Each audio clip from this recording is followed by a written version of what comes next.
To decarbonize the global economy by mid-century, countries must rapidly expand their deployment of clean energy technologies. By 2030, the International Energy Agency says wind and solar capacity additions have to quadruple to be on track for net zero emissions. Electric cars, which currently make up 5% of all vehicle sales, must also expand to 60% of the market share by the end of the decade. But hitting these targets will require a ready supply of raw materials and the capacity to assemble equipment quickly and cheaply. As the pandemic and Russia's war in Ukraine have shown, fragile supply chains pose a big challenge to greening the economy. China, for example, is the world's linchpin producer of polysilicon, a key material for solar panels. Strict COVID restrictions and power shortages in the country have sent polysilicon prices to their highest in a decade.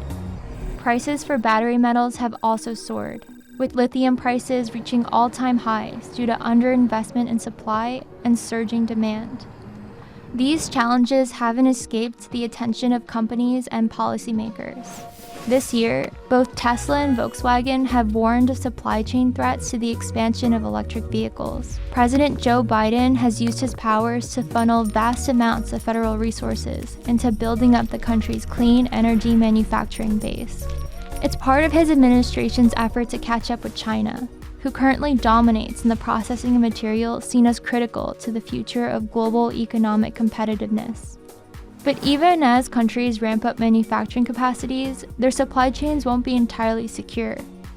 The largest vulnerabilities lie upstream, in the mines and plants where materials are sourced, places often far away from countries that make the final product. This risk has sparked a global race to mine and secure raw material supplies. China has invested billions in mining projects in Africa and South America. In response, the US has formed strategic partnerships with the UK, Australia, Canada, Japan, and other countries to secure the supply of critical minerals and combat Beijing's dominance. Who wins this new great race for green resources will have large consequences for combating climate change, ensuring global energy security, and the balance of economic power for decades to come.